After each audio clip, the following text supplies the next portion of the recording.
Welcome to the bunker.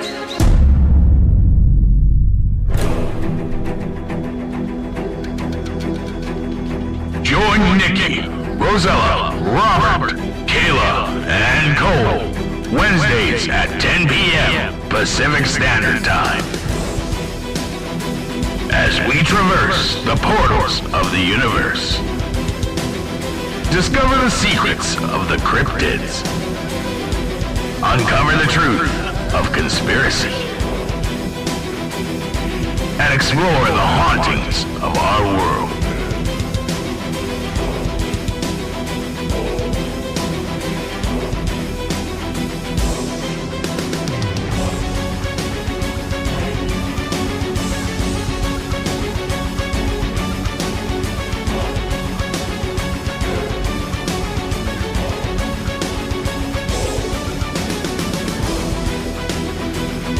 And once again, welcome to the S4 Paranormal Bunker.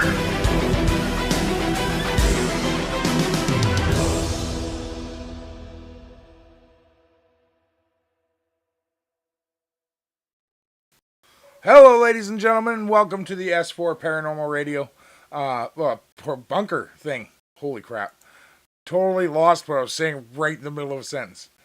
But that takes skill, right? Like, I am good at this. And tonight we are talking cryptid pop culture, how the cryptid universe has affected pop culture and where it's going to go next. Now, tonight we have Nikki Jacobs and Robert White on with us. Friend, welcome, guys. Friend, no. You guys rock. Friend, I love you. Love you too. So, here's the thing. I don't know if you guys noticed. I called it the Cryptid Universe.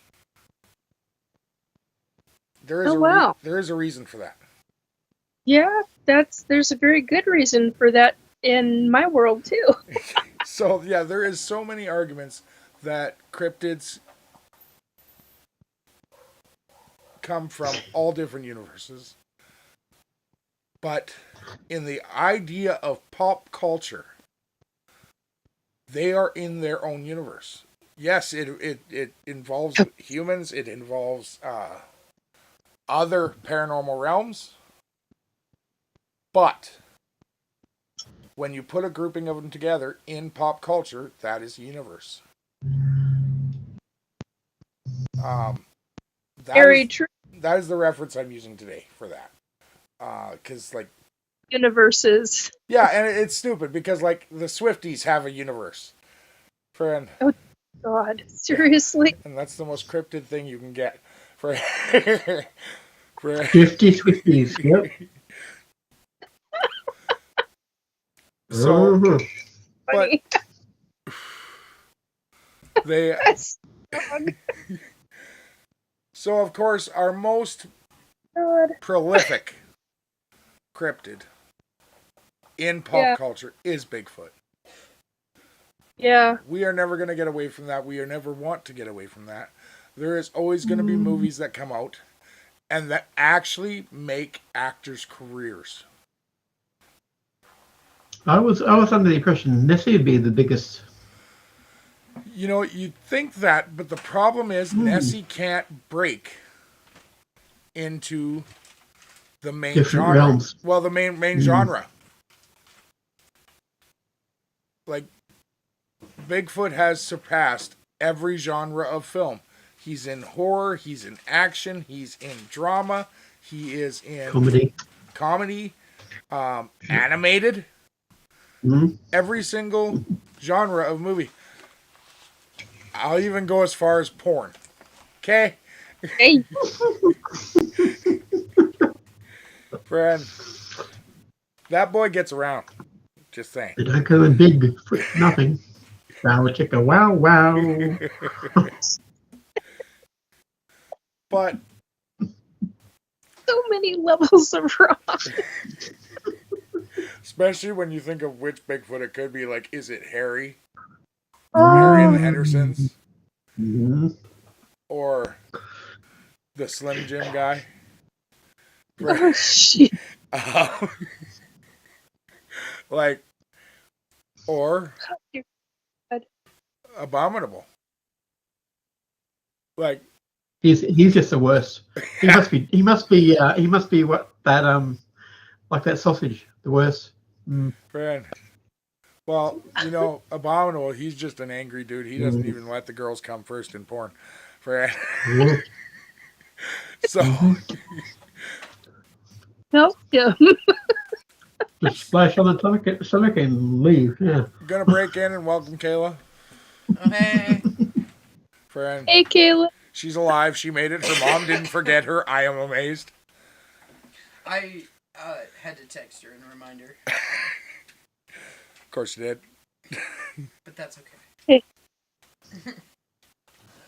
Oh god. So we're talking Bigfoot porn tonight? Is that what I'm hearing? Well, Yeah. we're talking cryptids in pop culture. Well, you know what they say about men with big feet? They wear big shoes. They wear big socks. Yeah. Well, I don't think Bigfoot wears socks. Well, Especially not when he's having sex. maybe that's the only time he wears He's socks. not that kind of dude. Yeah, alright. He's all natural. Damn right. Ren. But, beyond the whole porn realm, Ren, I'm sorry. All I can think of now is... Okay, so... On Amazon... I gotta let you guys know this. On Amazon... You know how you can self-pub and how you can do Audible books and, like, all of that kind of stuff? Yeah. Well, there's a whole smut section on Amazon. And there's Here. one big rule. Well, there's a couple of big rules. First of all, one of them is they won't publish anything with incest in it. And second, they won't publish anything with bestiality in it. So the way that publishers get around the bestiality clause is by making it either cryptids or dinosaurs. Gee. Because none of those truly exist, so therefore, like, as far as Amazon rules go for publishing it, therefore, it wouldn't be considered. dinosaurs didn't exist. Well, they're extinct. They're not. It's this whole Crocodiles thing. are sorry. So now there's Yeah, like just a whole crocodiles, sharks, crap they're all dinosaurs. ton So you of can have sex with a shark. dinosaur porn. Turtles. Turtle porn. Oh, Okay. Turtles are turtle dinosaurs. power. Actually, turtle porn exists. Have you guys seen that? No. No? It's not okay. It's entertaining. I'm not kidding. Sure. It is an interesting video. Brad, I think I saw one on Cheech and Chong like that, but yeah. Right. someone uploaded a video of two turtles going at it, Yeah. and the one on top is just like going at it, like, Mm-hmm. and Thunk. he's going Thunk. the entire video. It I don't care. It's entertaining. So, anyways, I'm sorry. I I watched- walked into some weird shit happening here, though, because I thought we were just gonna be talking about like regular cryptid stuff, not like animal porn. Well, I had a question for you guys. What do you Wait, consider as a Well, cryptid? What? What do you guys consider a cryptid? Like, what defines a cryptid? Well, do you want like a true definition from like Webster's type thing, or do you want what Well, I think? That and but like both. If you have a Webster's, I don't. I mean, I can look it up. Man. Kayla's just off her game tonight. I am what? Oh my god. No, but like me personally, what I think of as a cryptid is any non-human creature that is considered to be either paranormal or to be considered to be myth, legend, or non-existent. That's too open. Yeah, but honestly, that's what I think of when as a cryptid. Ghost squirrel. Yeah, a ghost squirrel could be a cryptid. No, it wouldn't be a good. It's a ghost. Not if it's a saber-toothed ghost squirrel. How about you guys? What do I think of it? Yeah, Nikki, go ahead. Well, cryptid. There's a lot of. It's the unknown. It becomes an animal that is in the unknown. We do not know what it is. There is no real classification. So we get all these. I don't know. All these descriptions. Well, so then somebody gives it a name or a nickname, such as Bigfoot, or Dogman, because or Mothman or any of those. any of them. And it's the unknown. It's just we don't know what it is, but there have been too many to not look into it. And yet, we don't really look into it. Who looks into it? People within the community. Well, Or those who are experiencers. so, Oh, and I think I've said this before on a cryptid show, but back,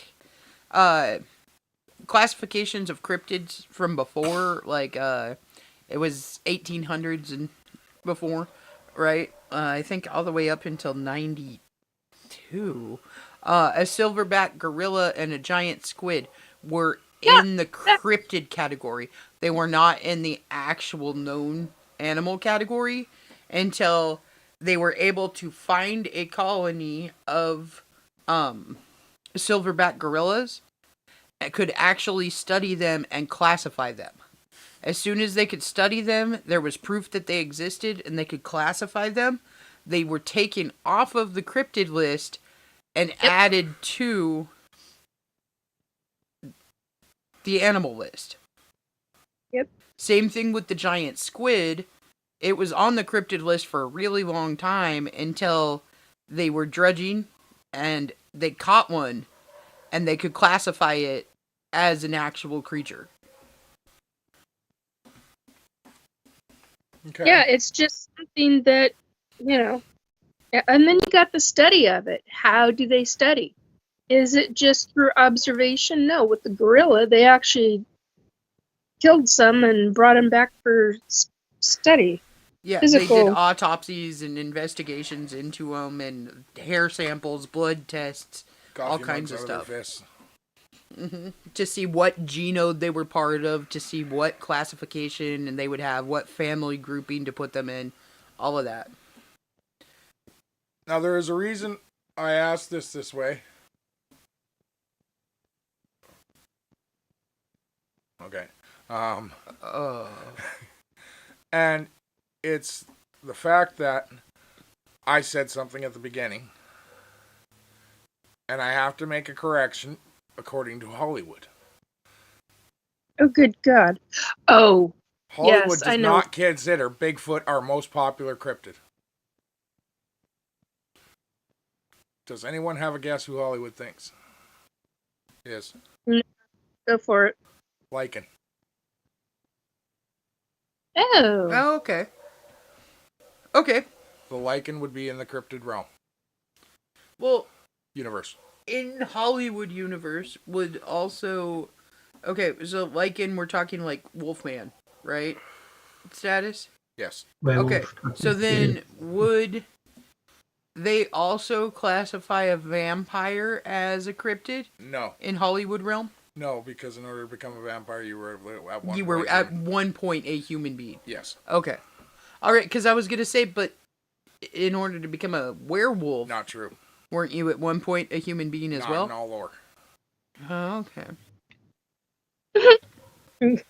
But doesn't How there you have to be like the original vampire that wasn't human at some point? Are you sure there was one? Well, I'm not sure that there was an actual lichen that wasn't a human at some point. So I mean, But wouldn't that classification, Hollywood-wise, be the same then? Because...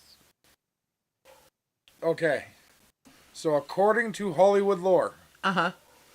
vampirism is a curse.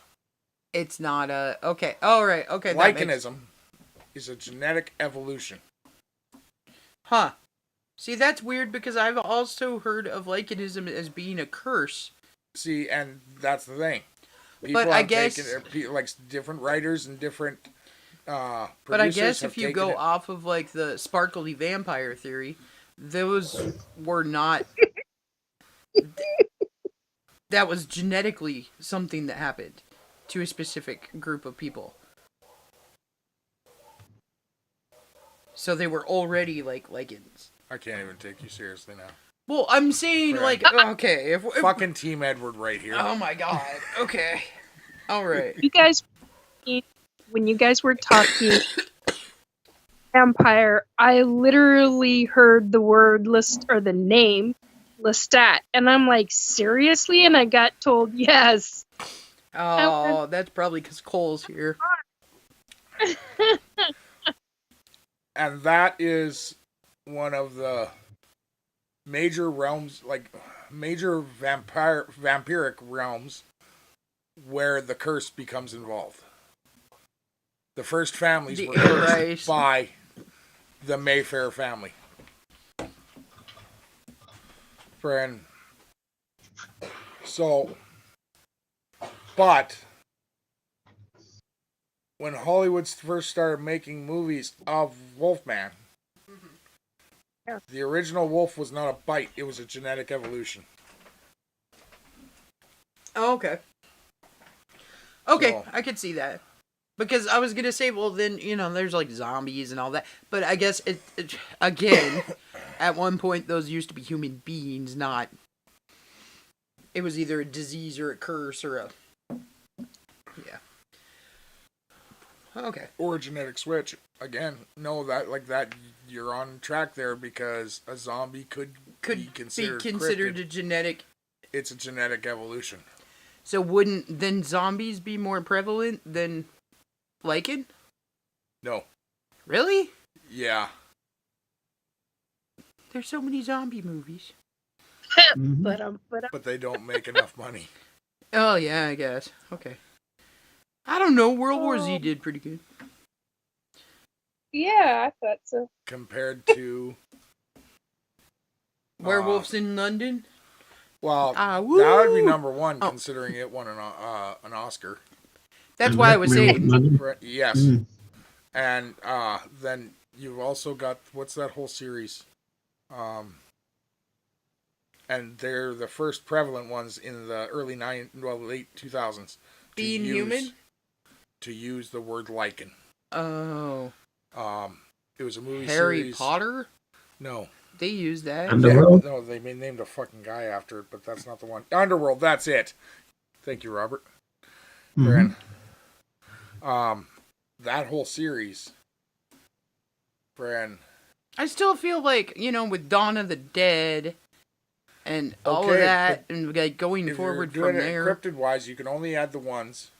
Oh, only the ones where That they follow weren't the lore. humans before. Okay. Yes. Yeah. Okay, I got you. Fred, where it wasn't a disease. Okay. I still say that they should do something about the Roanoke village, because if they all disappeared, what did they become? Actually, there is one one movie that brings Roanoke up a ridiculous amount. They were supernatural. No, it's The Perfect Storm by Stephen King. Okay. Well, yeah. The guy that, like, spoiler alert for anybody who hasn't seen it, the guy who, like, takes all the children and everything else in that show, supposedly he went to Roanoke. They refused to give up one of their children, so he took all of them. Wow. So that is, it's part of that whole Stephen King realm of The Perfect Storm. And actually, I have my own theory about Roanoke. Anyone know what a graboid is? Yep. Sounds familiar. You should probably explain So, it. Just well, hold on. That's what they became, and they are the reason we have so many holes in Kentucky. Because on their way from Roanoke to New Mexico, they got lost. So these are the worm-like creatures from Tremors. That's what they all That's created. paradise. Yeah, Hmm. they created a cave system trying to find their way out of Kentucky. makes sense. Makes sense. Friend, it makes sense to me. Okay. Yeah. Yeah. Speaking of Tremors, there's a new one coming out apparently. Yes. Trimmers 26. Yeah. Jesus. Mm. Friend. Mm. And then I don't know whether they'll bring back Burt Gamma though. well, and that's the thing. Like that is considered a cryptid movie.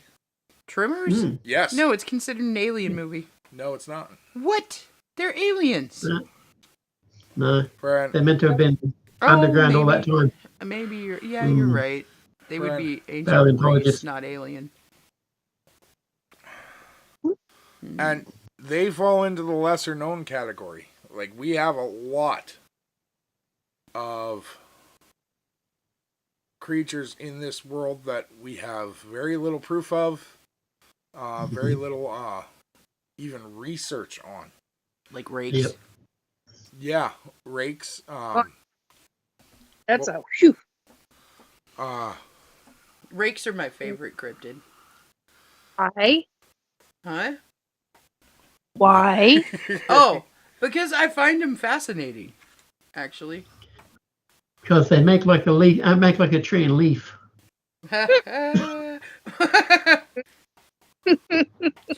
No, Thank you, Robert. I've always had a weird fascination with rakes. Mainly because they're cave dwellers. Okay? So where you hear the most about them is places like Kentucky and stuff like that, right? Where they have huge, like the Mammoth Cave systems and all that. But Mines and stuff. Yeah. yeah. But I have always had a weird, like, Obsession. theory about what a rake is. And Uh-huh. I think that they are, or at least used to be, one of the humanoid, like one of our human ancestors type thing. Yeah. And that they had to go underground during like the Great Dying or the catastrophe, and they just formed from there completely different to adapt to that environment. So they're radioactive humans. So yeah, basically it would be like humans that had gone underground for like a huge amount of time and had adapted to that environment and were not able to really live surface wise, which is why most of the time when you hear about a rake sighting or anything like that, it's always at night because they can't handle the UV from the sun. Pretty much. I'm sorry. Kayla's looking at me like I'm an idiot, but it's because I got a huge smile on my face. I love my brain. Because as Kayla was saying that, all I could think of was hills have eyes. And then And then all I could think of was the hills have eyes people are the microwave burrito of rakes. Oh, good God. Not quite done yet. well, and honestly, this could be a reason why certain things happen only in Kentucky. I'm just saying.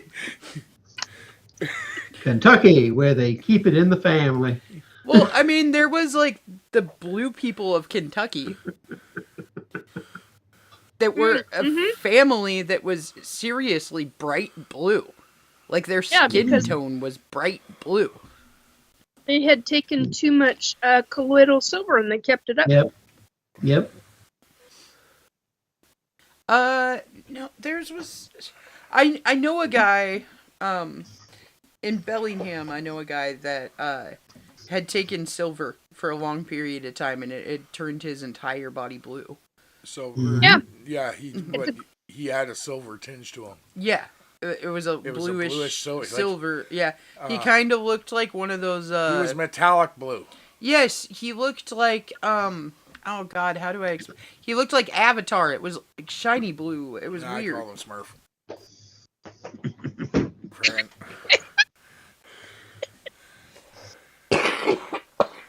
Never to his face because the guy was kind of scary, friend. But friend, now Yeah, I could get real interesting, I suppose. Oh yeah. right, like It makes But is me that wonder just- if they pee blue. That's what I was gonna ask. I was gonna say, okay, so did it change not just the color of his skin, but did it change the color of his blood? Oh my God, green- no! Then he would have to pee green please green. because it would be yellow and blue mixed. Yeah. Ew. Can you? What do you mean, ew? That's not nice. Okay, I'm like ew because I can't imagine like going to the bathroom and just having like neon fucking toilet bowl. Well, like, and Mountain Dew. science has disproved that whole idea that your blood is blue when it's in your body before it's oxygenated. Yep. That's Always a red. lie. It's always red. So his blood's got to be purple Oh, I mean, it's got to be something. because blue Maybe and it's, red make maybe it's purple. rust. Nah, sorry, doesn't rust. Oxidized. Yeah. So Kayla was just looking at her arm because she has a very, very dark purple blood. yes. Yeah, it freaks out every I single have a time I theory go on for that. a blood test. It scares the hell out of the lady that's taking it because I always get like the newer people, Mm. and And they're not used to it. and Yep. they do this on purpose Freak. because the other people know me and they know Yeah. what to expect. So it's always the person who started like 2 weeks ago, or that Yeah. just started taking blood in general, and they'll be like, "Hey, why don't you take this one?" And I'm always like, "Yeah, son of a bitch." And they'll come over and they'll be, "Oh, how are you?" and doing their whole thing. Well, first of all, I'm a really hard to get person. Like I can't. My veins are not great for that. It's so they Being have a to. hard stick. Yeah, so they have to go through either the back of my hand, the wrist, or my neck, depending. Mm-hmm. So that's also hard for this person that just started a couple of weeks ago. But when they do it and the blood comes out like this thicker and it's purple colored, they always think they fucked up somewhere.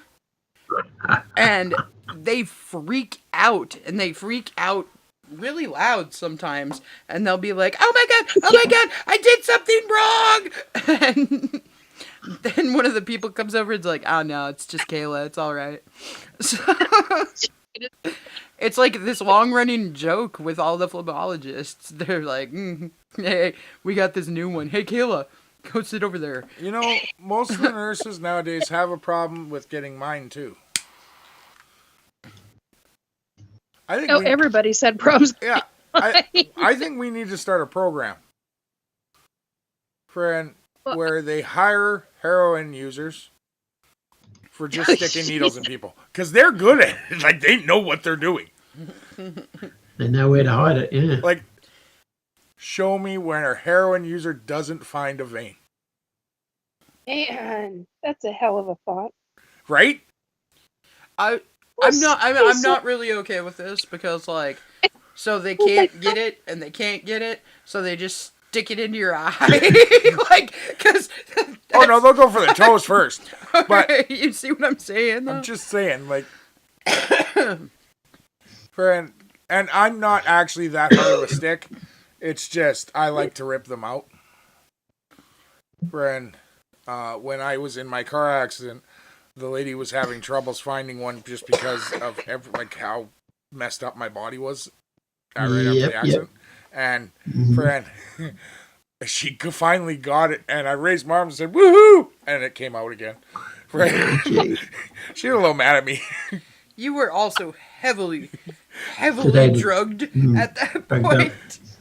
So I don't think you were remembering pretty much anything that you were doing because you were like, I remembered everything. Herder. really? I walked in to his room this one night, and he was sitting up on his bed. What? Wrong time. Okay, this was another time that you were heavily medicated, whatever. And he was sitting up on his bed, and he was looking at the TV, and he was moving his hands like he had a controller in his hand. And I'm like, what are you doing? Changing And he was like, channels. I'm playing Mario Kart! This is awesome! And was like telling me all about what he was wasn't doing. playing Mario There was Kart. no...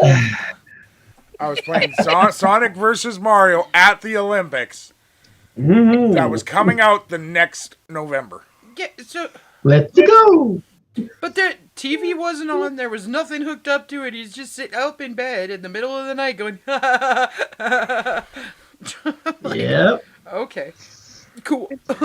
Friend, no, that was when I had my appendix taken out and they made you come in with, Oh, one of the gowns on, yeah. no, not gown.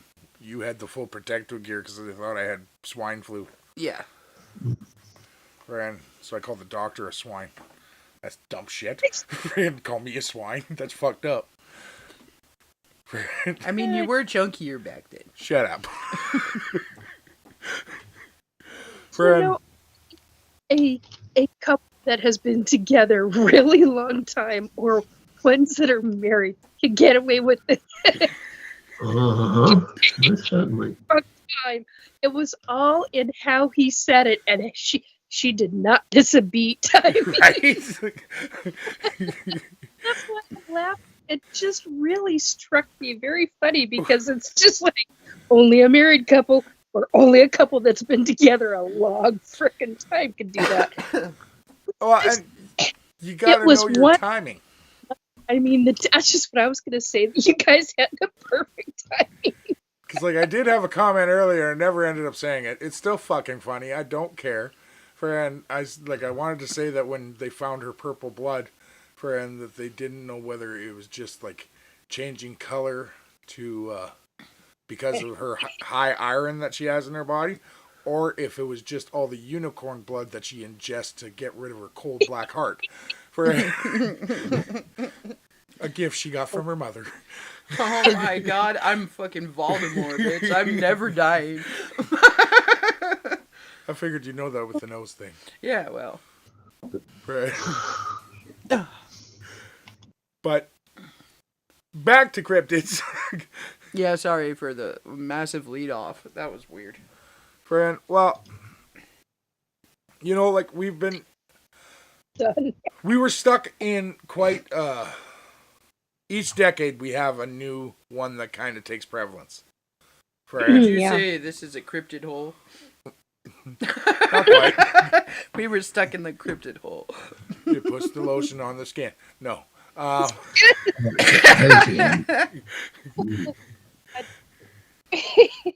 But no, like in the 50s, we had, okay, I don't know how to say this. Cold, moist, wet creatures. Like swamp creature. Swamp Thing, the Blob. Yeah. Friend, Well, that came back in the shape of water, though. I mean, let's not talk about that movie. he was definitely moist. That movie was so gross. Yeah, that was awkward. Friend, but, okay. I love that movie. You would. In the 60s and early 70s, people kind of forgot about cryptids because aliens took over. Mm-hmm. Aliens ruled Hollywood from the late 50s to the early 60s. I would say Or late even the 60s. early 70s. Like, Well, There's numerous things that Yeah. Hollywood was extremely into, Oh, and where it has all of it has just exploded wide open to 2025. Mm-hmm. Well, and that's the thing. Like, Hollywood kind of did explosions throughout the years. In the early 80s... Oh, hold on. Yeah, but I mean, Brand- that's like a Hollywood thing. Like, every 10 years we have, like, something that they focus on harder than everything else. So we'll get, like, 400 movies in that 10 years about aliens. And then the next 10 years we'll get, like, 400 movies about vampires. Like, it just seems to be the way that works. My dad just used an example of Gremlins. Gremlins movie in the 80s. We were speaking about it, something real. And I'm like, what do you... I'm like, excuse me? That's all I hear right now. Yeah. I don't hear your information. I'm like, what do you mean that Gremlins was part of that was real? I mean, can you fathom? Oh, no. It's just... I truly believe gremlins are a real, live nuisance. That's what I would consider them. Yeah. Nuisance to the point of being killers. Well, And there's so many ones that are like that it really... We really need to bring on... oh, gosh, now. No, not This- Keith. I can't think of her name right now. Off of SOR. Now? No. I'll eventually remember it. and I don't believe they try to kill. Oh, the Gremlins? Yeah. Something that gets enjoyment out of your discomfort doesn't want you dead. Because if they kill you, they lose that feeling. Yeah. Do you know what I mean? Yeah, psychedelic to some of them. Yeah. Well, okay. There's a being, a cryptid, I don't know what to call it, that literally feeds off of fear. And there's a number of them. They're creepy crawlies on the other side. But yet at the same time, there are some of them that are in the physical. Mm-hmm. So, you get something that feeds off of fear. That means that fear turns into a very specific frequency, a very specific energy within the body, and the body turns different things because different systems in the body are at such an extreme rate with the fear. Yeah. They're feeding on, like, feared flesh, if that makes sense, or Yep. flesh that was feared, and it brings probably a certain flavor excuse me, to the tissue. So, which is really more to think about. How Well, and it proves that humans are different. yes, Because very. we do not get enjoyment out of that. We're not supposed to. No, we don't. Not in the same No. way that some of those creatures do. Because let's say cow, okay? When Or we some eat a cannibal. cow, the idea Yeah. is to make that cow as calm as possible before it's slaughtered. Because Yeah, and that's it actually does affect the taste. Mm-hmm. yeah. Fear and stress in an animal absolutely affects the taste. I just got told reptilians. There's certain reptilian races that feed off of the fear, excuse me, of other ETs and of humans, and physically feed on the flesh. And I'm like, Well, I can honestly see that though, because like, Oh. if you're a space-faring race, right?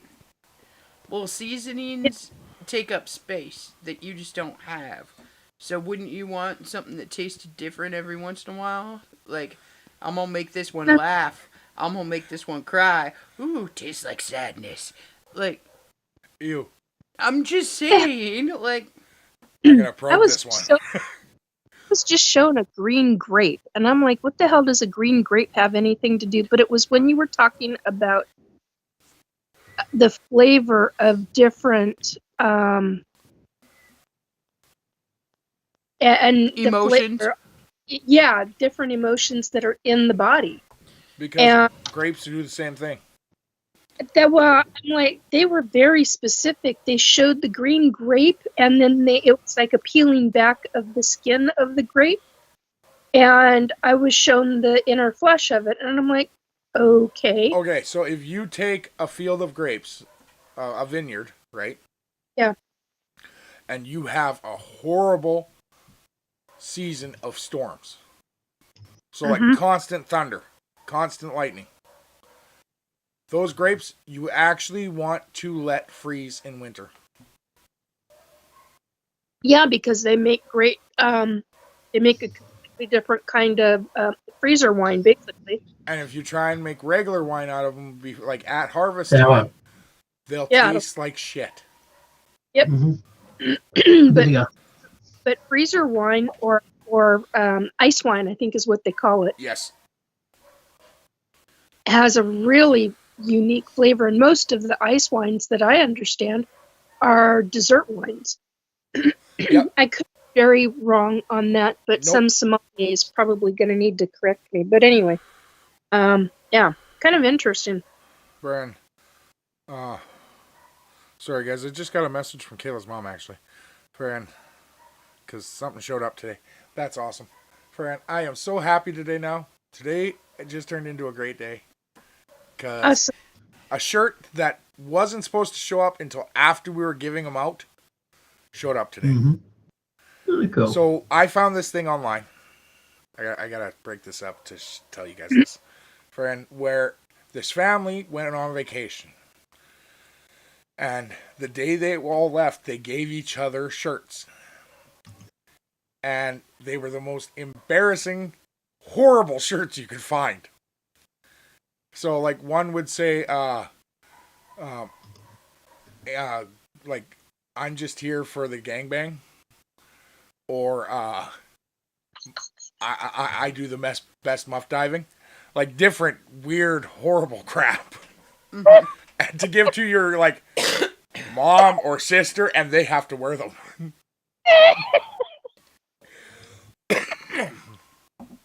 So Kayla's dad is a very hard person to shop for because of his size. So her mom asked me to find him a shirt because all of us picked names out of a hat and we bought different shirts for each other. And with this kind of stuff, normally we don't include him because we usually can't find something for him. But I found a shirt. Right? And for those of you that don't, Kayla's dad is a fairly big man. And this shirt absolutely is fucking hilarious. It says, if fat means flavor, then I'm fucking delicious.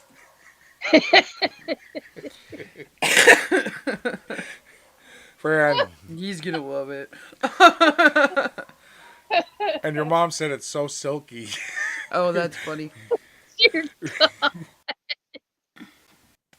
So, I'll let you guys know because we're giving these away at Hunter's Grad on the 14th to each other. And then the deal is, you know how we do Kayla's annual reunion for her family? Our side of the family is all going to wear these shirts on the Friday. You have So as all the rest of the extended family is coming, they're going to see us in these shirts. I am terrified of what my shirt might say. You honestly should be. Because I'm the one that ordered it for them. Yeah. But at least it's not going to be too bad. Like you only have to wear yours that Friday. Yeah. I'm making Kim wear hers on the last day of school. And I went a lot nicer because I went school appropriate. But since she's asleep, I didn't say it. It says, "Don't scare me. I fart easily." So, Fran, this is going to be an excellent day, Fran, when we give these out to each other. Oh my God. Fran. I can't remember the one that she got TT, but it was... No, it's for Buddy. Funniest. And it's actually, Nikki, this applies to you.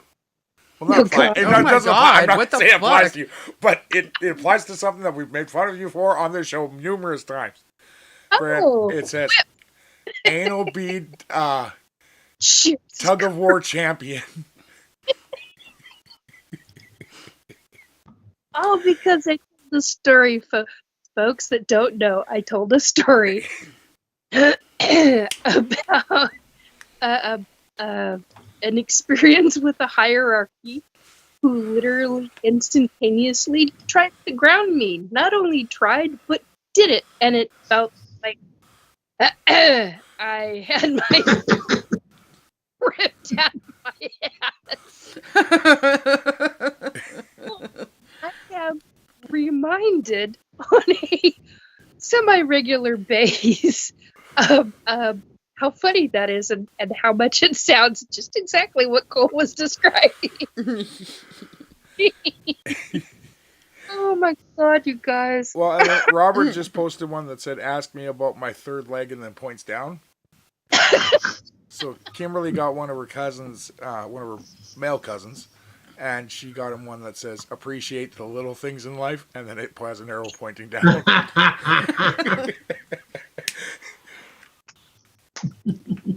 So, like I said, this is going to be an excellent day. I'm a little scared because our son Jalen got me. So, friend, and the little shit already knows he can run faster than me, so he's not scared anymore. Friend, we are trying to find more things in our family to keep doing things that can keep us closer together. Because Chat. in these times, you need to find something that you enjoy and can keep you entertained. True. The world needs more smiles. So, friend. And who wouldn't smile with a shirt that says "Anal Bead Tug of War Champion"? Like, come on. At least you're winning.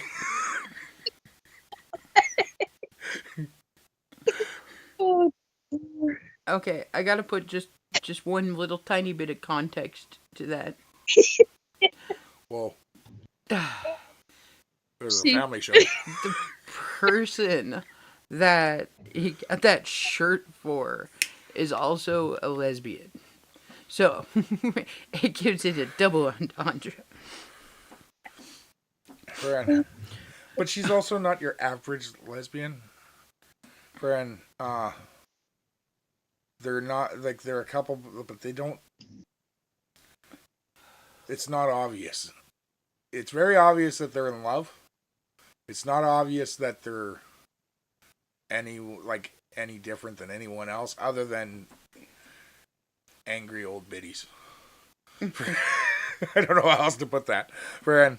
But she is my best friend, so I'm allowed to say that. That's right. Fuck you, buddy. So, but she, I think she's gonna like that shirt. Friend, they are actually in Alaska right now, playing with a polar bear.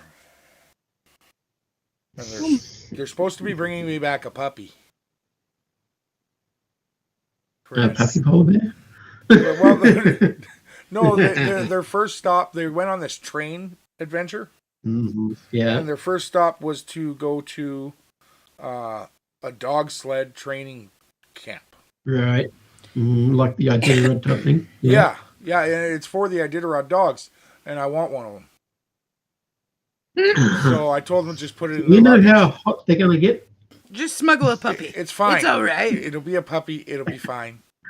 And okay, a lot of people know I'm not the biggest animal person. So I told them, just put it in your luggage. It's fine. If they don't make it, I can make a hat. Like, oh, cool. I'm just saying. Man, it should make it if they get a little bit of food. You're going to get Peter involved, you know that. Right, yeah. Right. I could go for a few more red shirts. No. Right. Oh, man. So, okay. Fran, have you guys noticed what's gotten really big this year? Like in the last couple years? You. Okay, asshole. Fred. But anyways, with cryptids. Oh, I'm sorry, I was missing With the context cryptid, there. like with cryptid movies and TV shows. What's gotten Like, have you noticed what they actually like really expanded on with them? No.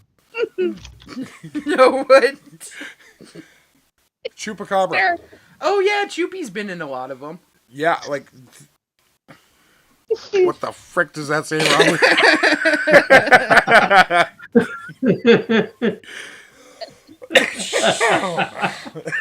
Oh my god.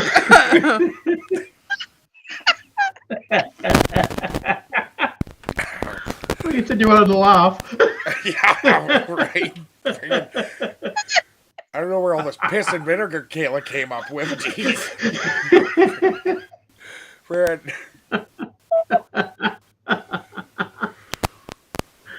Oh shit! Okay, Your so seafood case. the goat suckers are getting big, yeah.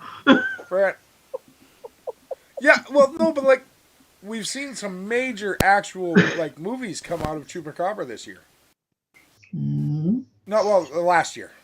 Mm-hmm. Fred, yeah. like Netflix spent millions advertising Choopy. They did? Yeah, Never saw it. you never saw it? No, never saw it. It was little Chupacabra hanging out with a little kid. They were friends. And then at the end, it eats the kid's goat. No, probably not.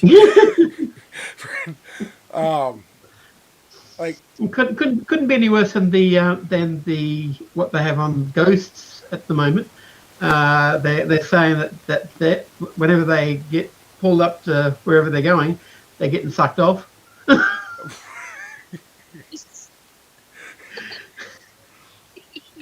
I think Dan Aykroyd was involved in that.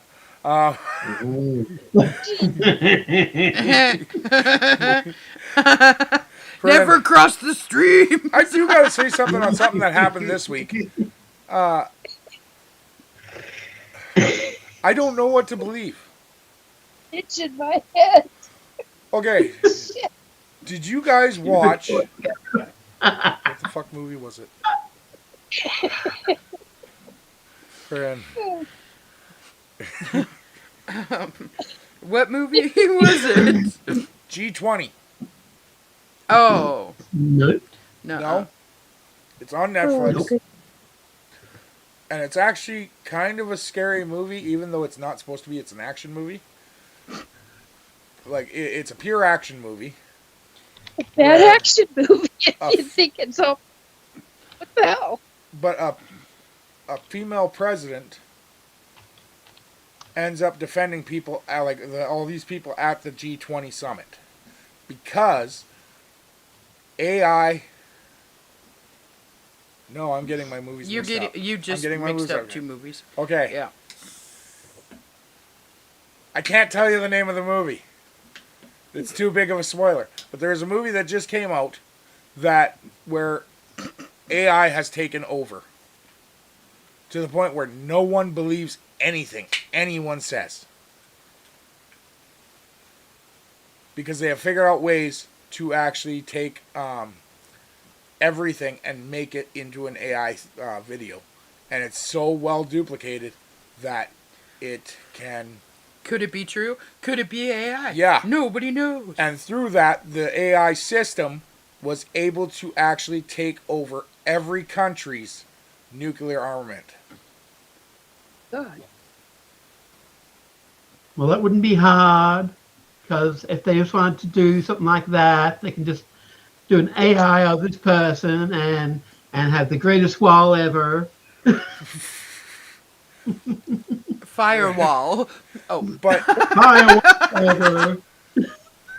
This has been an interesting episode. We're gonna keep those viruses out. Hold on. Oh, but sorry. the thing is, with that, I don't know what to believe because there is so much conflicting news out there about Annabelle. Making the internet great again. What? Annabelle. Annabelle supposedly went missing On tour? while she was on tour. Oh, fucking great. We're all dead. I've heard that she's still in the case, and it's just a copy that's been taken around all the different places, even though there are fires now happening where this supposed copy has been going. And I've heard that too. I've also Yeah. heard that she wasn't actually stolen while on tour. She was in the museum safe and sound. Mm-hmm. And I don't know being what to stuck in a believe box anymore. like that, I'd like to stretch my legs too. Well, but that's the thing, Robert, is who do we believe? Like, what if she's not in her case anymore and that is the actual one, but they put one in their case to make people believe it's true, that she's there? Yeah, maybe. Friend, Dude, Cornhub. Jesus Christ, Kayla.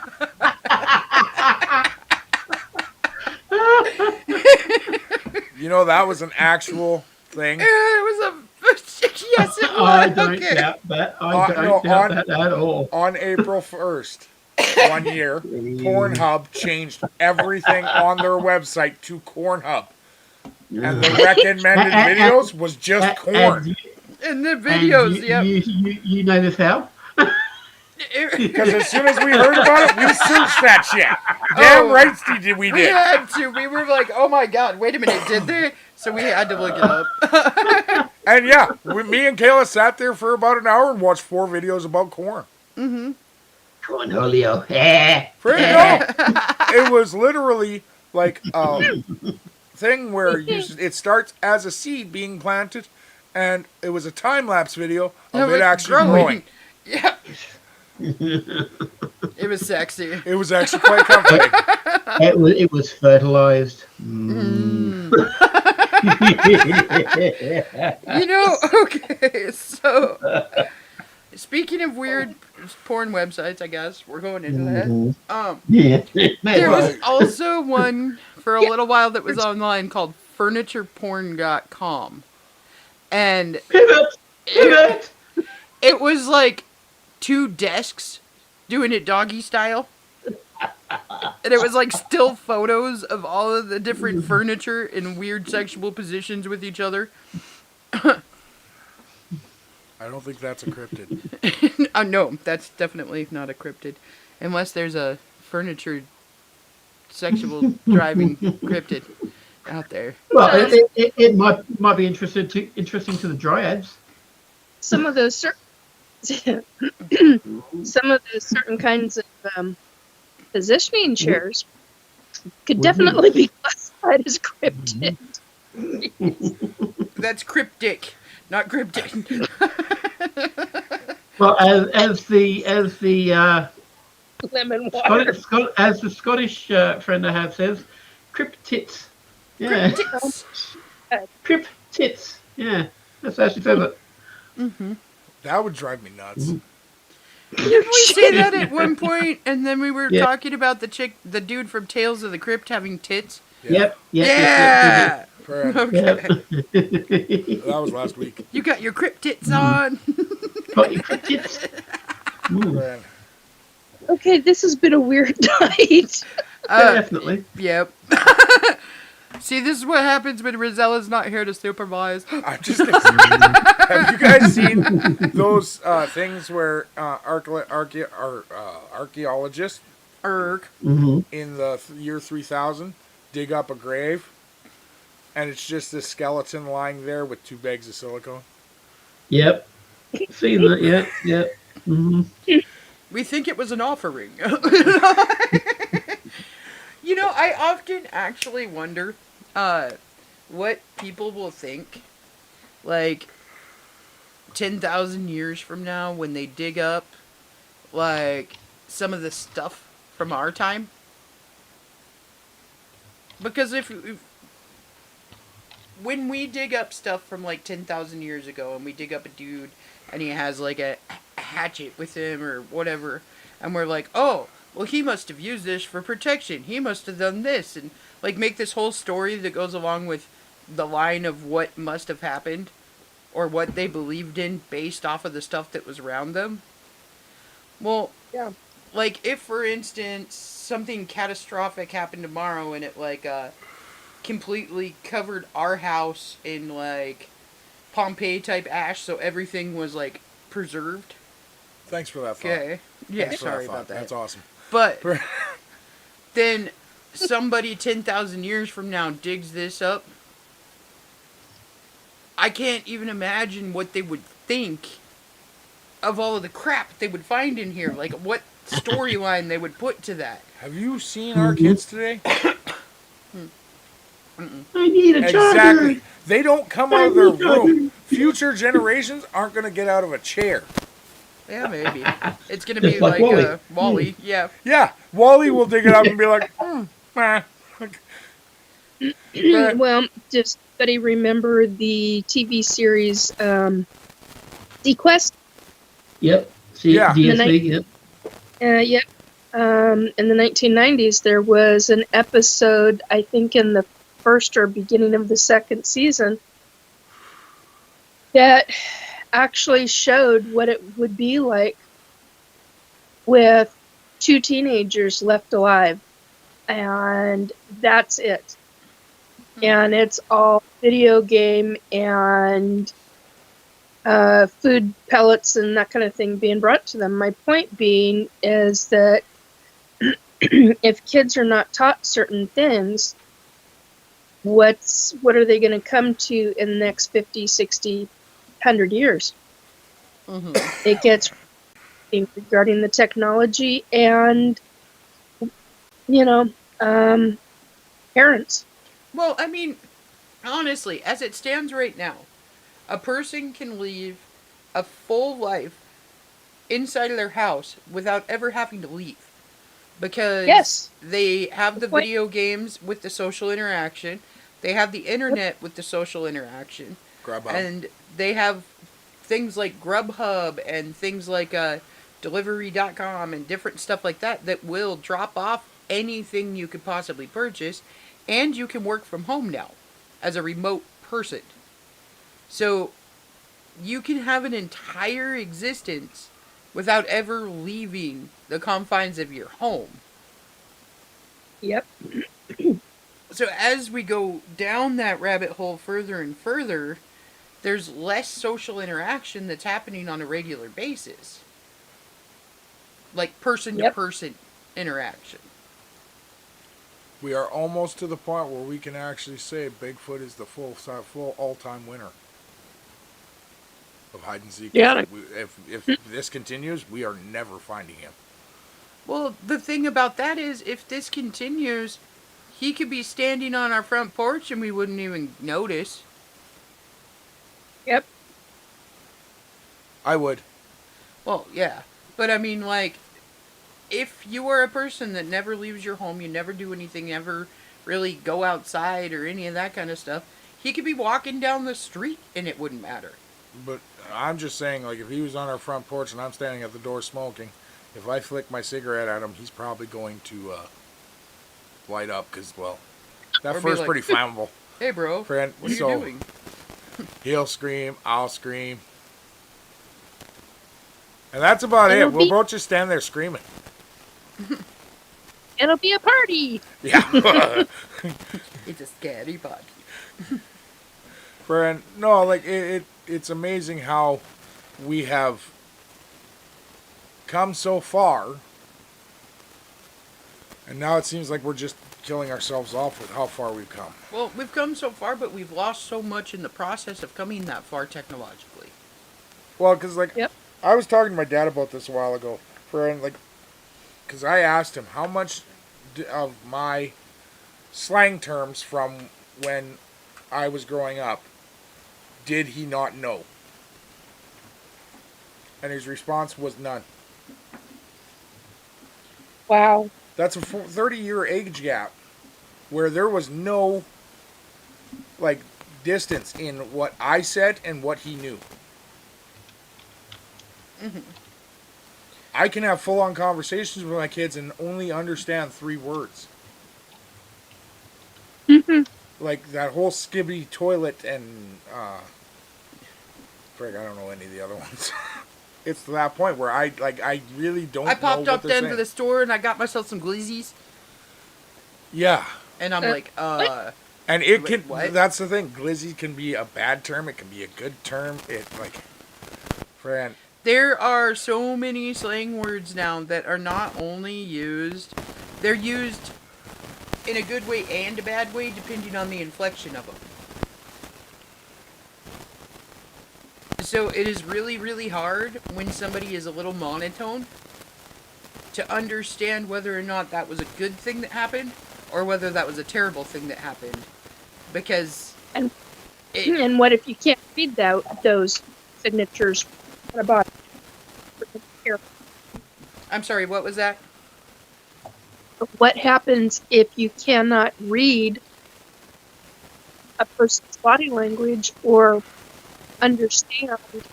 So some autism. Mm-hmm. Well, see that, and that's what I'm saying is that like it's kind of like the inflections in text messages. Sometimes I'm not sure if a person was excited about something that happened or whether it pissed them off. Because of the way that there's really no grammar or punctuations and that kind of thing in text messages.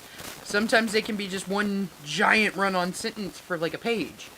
And you can't get the inflection that they're trying to get across through just the words. And sometimes you totally misunderstand what a person is saying because it can mean two different things and there's no period, there's no comma, there's no... So you're like, oh,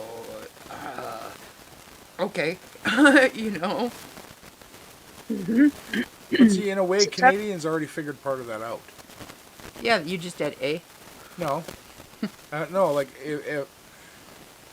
if you ask me a question, Mm-hmm. and I don't agree with it, Yeah. the answer is, yeah, no. Mm-hmm. But if it's something I agree with, it's, no, yeah. Friend. Yeah. No. Like, and then with text messaging, you can add certain things that will help you with how you feel about something. Friend, if someone says something that is downright, like, just wrong, Mm-hmm. friend, you say fuck bud. Yeah. But you add 13 Ks onto the end of fuck. Fuck bud. Yeah. Friend, if it's just a simple fuck bud, that's a good thing. Right? But see, that's what I'm saying. See? No, it makes no goddamn sense. Makes complete sense. I just read it as fuck butt. No matter how many K's were there. Why would you read it that way? Because that's the way my American mind thinks. So you can't read. Oh, is my mic down? Check 1, 2. Oh, yeah, it is.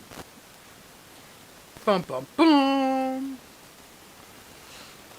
And it's not really down, it's more like it's crackling. Oh, is it crackling? Yeah, Oh, I wonder if that one's killing it. I don't know. God. Oh my God, I've got all these songs going through my head. Holy Oh. crap. Lawrence Welk. What the hell is with Lawrence Welk? What Oh, the that's a message to somebody. Who's Lawrence Who Welk? the fuck is Lawrence Welk? Oh my Oh my That's God. better. Who the fuck is Lawrence Welk? Kind of. No, I know the name. I will in a minute. Mhm. I gotta get this damn message out. So Yeah. basically, apparently, because I was gonna be psychic off the clock tonight, and Yeah, I've had you were. little psychic things. This being one of them. So for whoever is a Lawrence Welk fan, that means it's gonna be somebody in Gen X or older. Obviously. Well, yeah. So basically, they're playing. Oh my God, I haven't heard this song in forever and a day. Oh my God! So it's the original Lawrence Welk theme, where he is singing, "quote unquote," "Good night, till we meet again." Something about "come this way," something something, our friends, and my point is whoever is into that specific Lawrence Welk theme or grew up with it, go listen to the song, watch the words. There's something about the song, and you're going to have a message in it. And only you will know what that means. Because I sure as don't. I'm just. They're She's becoming just an. a mouthpiece. He was the original Weird Al. Got it. He was A coinist. He was a waltz kind of person, and he brought a lot of I was going to say vaudeville. That's not what I mean. A lot of old school family music in the 70s. So there's look him up. Mm-hmm. An interesting little Well, I just found the lyrics for the song. Yep, same here. I've heard them. beginning to end. Good night, until we meet again. Adios, Arava, auf Wiedersehen till then. Similar to what's the name? Yeah, them. Yeah. Well, now I'm a little freaked out Why? because this is kind of a funny way of saying goodbye to someone or something. Mm-hmm. If they're saying my mic's gonna die, I'm gonna be pissed. Like, this is somebody where Lawrence Welk some way, somehow, for whatever Made a reason, major influence on their lives.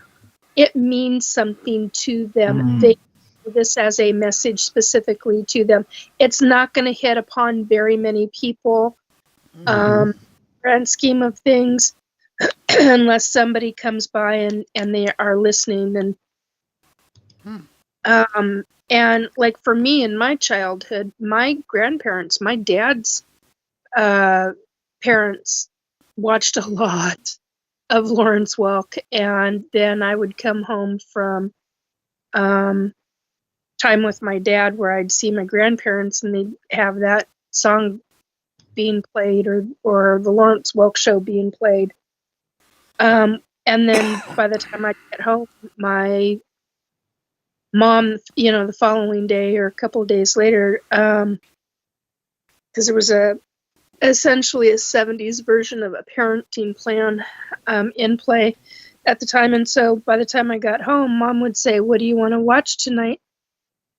And if there was Lawrence Welk on, that was because my grandparents got to, and this is not a message for me. This is, I literally got told, public, the word for public. So anyway, so that's the little bit of, that's the reason why I know the show.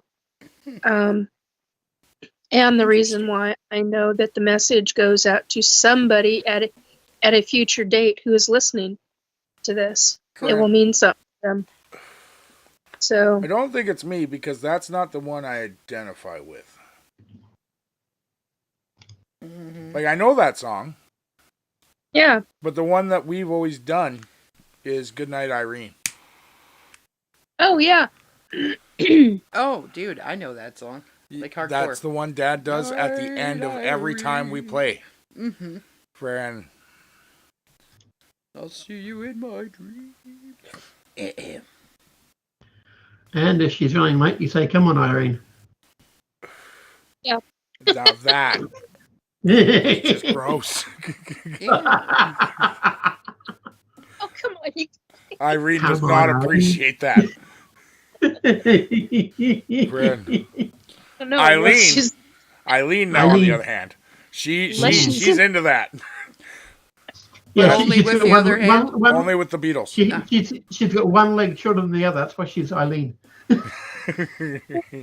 Guys. Shit. And here we go again. I've just put that song into the chat in YouTube. If anyone does need to see it to know which song they're on about. Nice. It's not popping up. You put it in the chat in the YouTube? Lawrence, it's looking like it here. Oh, cool. Huh. Okay. Well, thank you for broadening my musical horizons. And I realized when I actually looked him up, I know like almost all of his songs. Friend, I Kayla just didn't know who he absolutely was. needs an awakening of her musical horizons. Holy crap. Shut up! This weekend when we were sitting beside the fire, she showed her sister this app that she uses. What's it called? Star Power? Star Maker. Star Maker. It's a karaoke live karaoke app that you do karaoke online. God. And friend, Kayla and her sister were sitting right beside each other in different karaoke rooms singing 2 different songs. So I imagine to whoever was in those rooms, it sounded like just so confusing. And yeah, cat screeching. That would be a good Yeah, sound. that was about right. That was about right. Friend, and that's when I took my leave to go to bed that night. But I'm pretty sure, because I know my sister's genre, they were 2 totally different genres of music, too. Yes. Yeah. Okay. Kayla had her dark and dismal emo music playing. And Jessica had some kind of upbeat country, right? Yeah. Okay. Friend. So, I don't know where we were. The last cryptid we talked about was Chupacabra. Chupacabra. Mm-hmm. Chupa chupa chupa chupa chupacabra. Okay, friend. Well, You got Chupacabra. Oh, God. I don't really know where we are going to go next with this. Like, None of us do. No, I mean in Hollywood, Kayla. Oh, okay. Sorry. Friend, like I know we've got a few coming in. They're doing a live action How to Train Your Dragon, which looks freaking amazing. Wouldn't that basically just be Dragonheart? No. Okay. And they've already released the Lilo and Stitch live action. I know, it was so awesome. Yeah, Cole went to see it. We got to see it Thursday at 9 p.m. Well, we get to see it Thursday here too, because that's when they get released.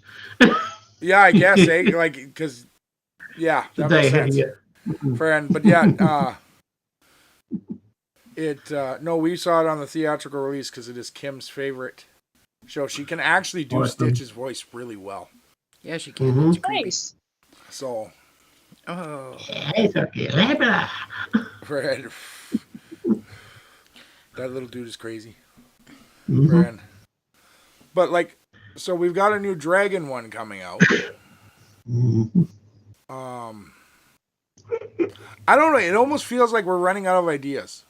Oh, we ran out of ideas years and years and years ago. We're just recreating everything that we once created. They're redoing Jurassic Park 2. Again? Kind of. What the fuck? They're saying it's a totally different island, but to me it looks exactly like the same island. Friend. So, friend.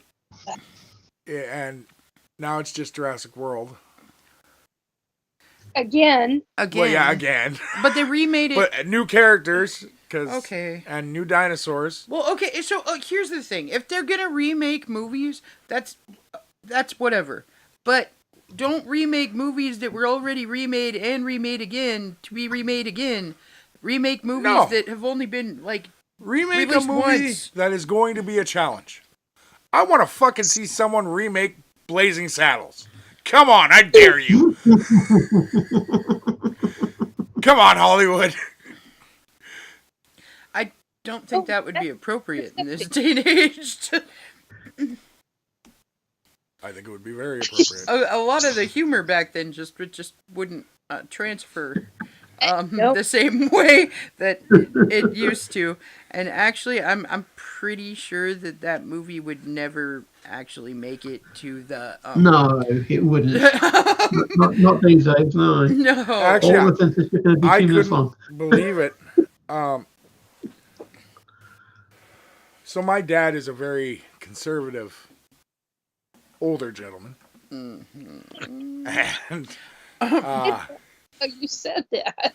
I couldn't believe how woke he has become.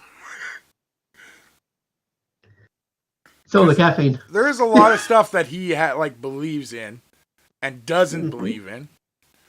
But like Blazing Saddles used to be one of his favorite movies. Yeah. And apparently he turned it on a few months ago. And about 5 minutes in, he turned it back off because he couldn't watch it anymore. It didn't feel okay. I was like, wow. Telegram for Mongo. And here I am still like enjoying the shit out of that movie. I don't care. Pissing yourself laughing over it, yeah. Like, can you imagine them trying to like remake The Gods Must Be Crazy? Jeez. That just Oy vey. exactly. I'm trying to like- think of how you could even make a PC version of just the title. Right? Like, that's what I'm saying, is like everything from the title of that movie to everything in that movie would not be okay right now. Hercules, The higher beings must be mentally abled. The deities must be mentally abled? That would work. That would work. Yeah. But no, you'd still upset somebody. Well, all the non-gods out there. Non-gods. Oh. Like, Bren. Oh, the demon gods, yeah. Yeah. I don't know, man. So cryptids, right? What about them thunderbirds? I'm lost on that now. Fran, you went so off the rail, I can't concentrate on a single cryptid. Or find one. This isn't fair. Fran. We gotta play cryptid bingo. Let's see who finds the most first. We're gonna need to live a lot longer. Hey, you get a free space. Woo! Actually, this isn't really a fair game. No? Well, no, Nikki and Robert have hella advantage on us. Well, that is kind of true. It's got a really, really good radar. Like, you guys have more area. You have more area to explore. Are you saying we're overweight? No, I'm saying, how the hell am I going to get to the astral realm to look for one? It's easy. You just will yourself. I don't even know Will. Okay, somebody's trying to tell me about the puck wedgie because I'm really out of it right now. Oh, okay. Yeah. I'm being shown the image of the puck wedgie that I was shown back in end of 2019, where I lost my marbles in over that one. It was either December 2019 or January 2020, because when I was shown the image, I was like, "What the hell is that?" And then I heard puck wedgie, very loud. I'm like, "What?" And they're like, "It's real." I went, "No." They're like, "Oh yeah, just you wait, you'll learn more." And I went, "What?" It was like a little threat. It wasn't, but I have never heard of this goddamn thing. You've never heard of a puckwudgie? Well, yeah, okay. To me, it's something totally different. it's real. It's when, to me, a puck wedgie is when the freaking goalie turns around and in the net. Oh, The puck hits him so hard. Well, you know where this is going. But I guess in Canada that would have a different meaning, wouldn't it? yeah, friend. Small, mischievous, and sometimes dangerous beings from Native American folklore, particularly among the Wampanoag tribes and the Delaware tribes. They are often described as humanoid, around 2 to 3 feet tall, with features like enlarged noses, ears, and fingers, and smooth gray skin, sometimes glowing. Yep. They're teenagers. I just got told it's some form of altered pig. But they're definitely teenagers. Like 2 to 3 feet tall. And enlarged noses, ears, and fingers. That's because they haven't grown into their body yet. And smooth gray skin because they never see the light of day. And when they do, it glows. Yeah. Proficiency with bows and arrows, though. That one, I don't know a teenager that's pretty good with those. So, Okay, wild boar is what I was specifically shown. Huh. Some quote unquote genetic form of is actually what I heard. You know, the Puckwudgie and the brownies have a lot in common. Oh, and apparently they can't. They have They a turn into each kinship other. with Rumpelstiltskin. Well, now What? I've met. They are not supposed to reveal their name. Mm. Oh, how interesting.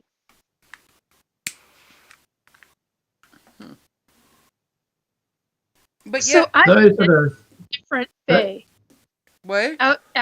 I've met different fae out on properties. Yeah. Had them in my home. I've had fairies in my home. And like the wood nymphs, oh my god, on this one piece of property, they were wonderful with me.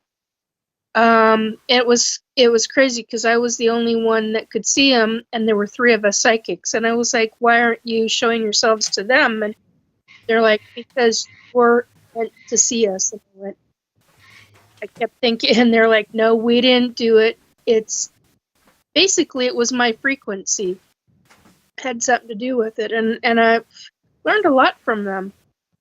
Learned a lot from that entire grouping, and I mean, it was a mind bender to me to see. And I was going to call him a Puckwudgie again. God dang it! I was very fortunate to see them, but at the same time, the wood nymphs. But at the same time, I was blown away by it. I mean, just like, oh my god, you're real.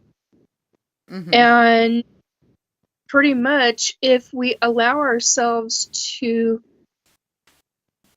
be that open-minded and to actually see them, they'll allow themselves to be seen. And that's a mind bender all in amongst itself, because that's a whole nother frequency. Well, and I mean, it also depends. Like, I had a friend who she could see unseelies, but not the Seelie court. Oh, yeah. So only the more malevolent typing, I guess. Yeah. But Friend. Yeah. They're kind of a cool creature, eh? they kind of The remind Puckwudgie. me of a porcupine. Mm-hmm. Do you know what the name translates to? Mm-mm. Little people in the woods that vanish. Yeah, that makes sense. Because they can turn invisible when they want to. Friend. Yeah. And yeah, it makes sense that they remind you of a porcupine. Right? Oh shit, they can create fire too. Nice. Not know that. And they're skilled archers, so flaming arrows. Yeah, That I but knew. like they're so little, it'd be like a flaming toothpick. They're 2 to 3 No. feet. Depending on where they hit. Okay, they're a couple of feet. I Yeah. thought we were talking inches, like Thumbelina status, and I'm like, 2-3 feet tall. Okay. Hey, 10,000 speeding toothpicks can still hurt. Oh, absolutely. One fiery Yeah. speeding toothpick could probably fuck you up for a while. Depending where it hits, yeah, definitely. Especially since, like, they're mischievous, so, like, they could probably, like, launch the arrow, and then as it arcs at the top of the arc, they light it on fire. So at first you're thinking, this ain't so bad. Then it starts on fire, and you're like, oh, shit. Mm-hmm. Friend. So, do you know what? I'm sorry, excuse me. Do you know there was something that I was thinking about the other day? Because I was watching this movie, this TV show on Netflix, and it was talking about, like, Merlin and, like, other classified wizards and stuff like that. And then it kind of went into the world of Tolkien and, like, the 5 wizards and all that. And I was looking at, like, how many different religions, how many different books, how many different things bring up like a sector of wizards or that aren't really ever explained the origins of. Like they're just kind of there. Do you know what I mean? Like, Yeah, they just have them. yeah, they just are. Like Lord of the Rings. Yes. Like there's no origin story to most of these groups of wizards. And in a lot of lore and in a lot of history and everything else, there's been groups of wizards that's like 5 or more that you never know where they come from. So I've always thought like they have to be like a different species. I mean, they have to be like alien in some way, like from a different area, from a different world or something. But I don't know if that would like translate into like Fae, or if that would translate into like actual ET, or what. Well, so following the idea of Lord of the Rings, Yes. and you guys will have to forgive me, I do not know who wrote this part of it, but in the new series on Amazon Prime, Like HBO, whatever new series thing. they explain where Gandalf came from. He Good is Lord. a star. That fell A to the literal star that fell to Earth. They all are. Wow. That's why there's only ever a certain amount on Earth. Mm-hmm. Now I've got images of Dustin Hoffman in that Stardust. Friend, I'm thinking more David Bowie. You know, but that actually brings up a whole new understanding of that too, because there's a, oh god, I gotta find it. It's like an old poem about fishing for stars. Oh. Lincoln, Blinken, and Nod. Oh God, yes. Okay. Yeah, I gotta find it. But Lincoln, Blinken, and Nod. You guys are talking to the wrong person. The biggest poem I know is I once knew a man from Nantucket. oh, I know a lot of poems actually. Do you know that one? Yes. Friend. Uh, Which is stupid because music is literally poetry. Or was. yes, it is. Was. Let's say was. Yeah. Friend. True. Because when you were talking about them being stars, for some reason that's the first thing that popped into my head was Winking, Blinking, and Nod. Because it's like associating stars with humanity. And Well, and I never put it together before. mm-hmm. But if you think about their names in Lord of the Rings, Mm-hmm. Gandalf. the gray, Mm-hmm. the white, Yeah. the brown, The blue. Okay. Yeah. they are literal stars. Mm-hmm. And they are described as what they are supposed to be.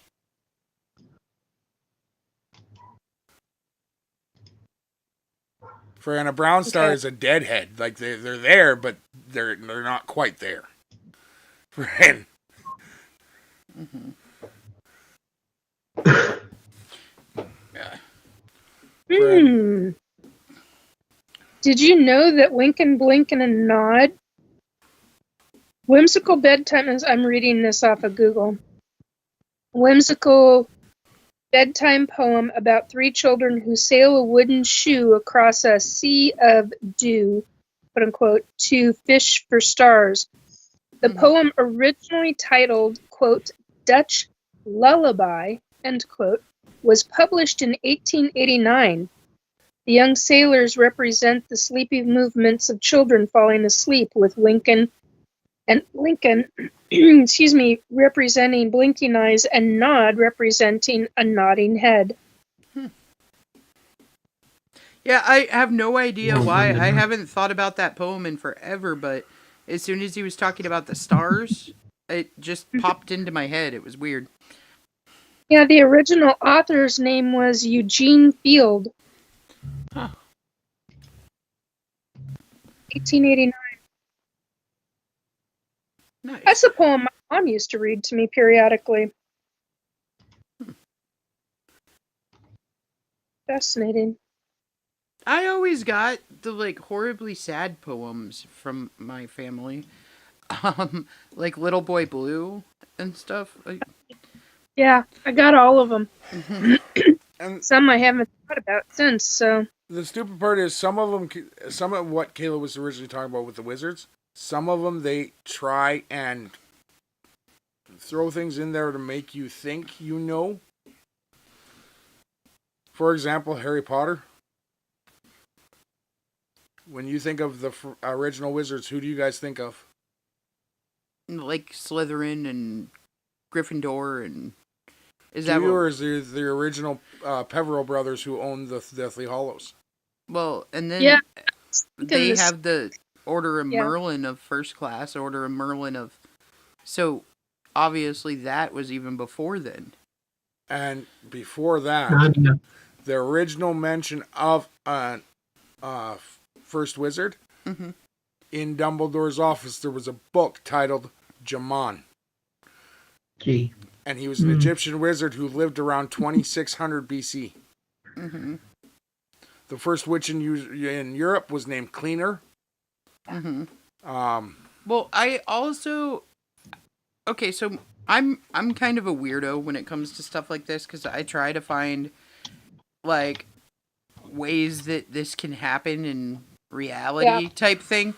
And I often have wondered if wizards, like the bloodline of wizards, the bloodline of like that, is associated with the bloodline of the original Jinn.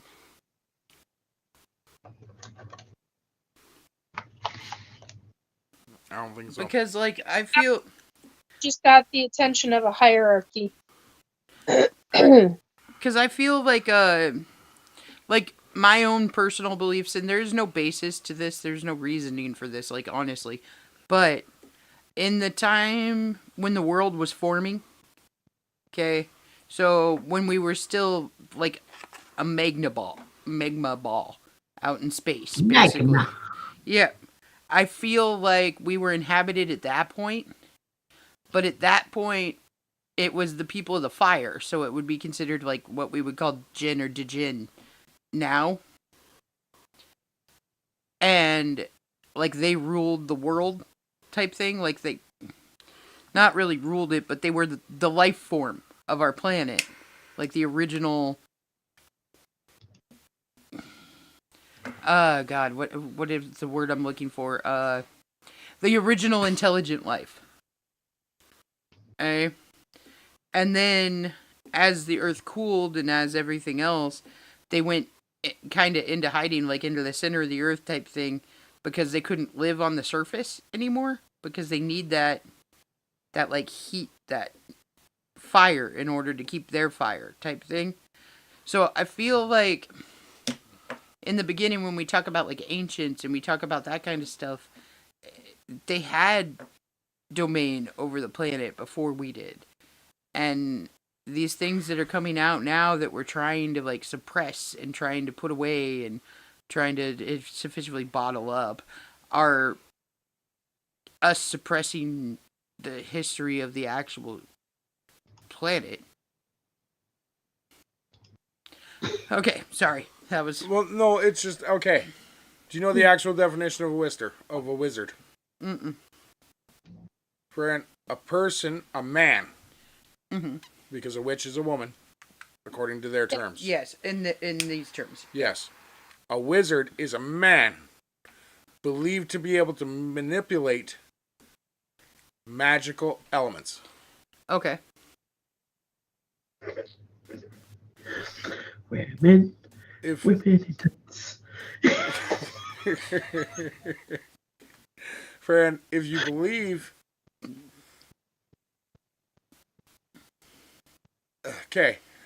They are still human. Okay. in that sense. Mm-hmm. Because it's a man able to manipulate. Okay. Now, I'll put it to you this way. Nikki, are you human? Am I human? Yeah, actually, I'm more than that, but yeah.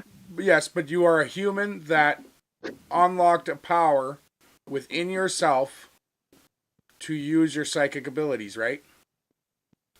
Essentially, yeah. Is it not possible a wizard is just like that? A person who has locked an ability to manipulate magical elements. Well, yeah. Yeah. I mean...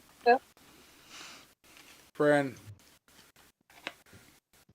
there has been stories of wizards since ancient Sumeria and Greece. No, yeah, they're everywhere. That's what I was saying. But I think they still exist.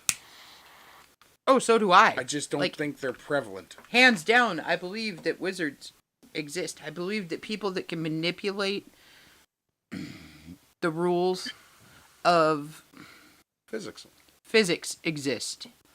Okay? Well, they're not going to just be out there flagrantly displaying what they can do nowadays. Yeah. Because they'd be all locked up. They'd be locked up and studied. Yeah, either that or they'd be sent to a loony bin because no, you're just nuts. That's true. Here. Yeah. Like, and we suppress a lot of our abilities nowadays. People that would have, let's say, back in the 1700s been revered for all kinds of interesting things.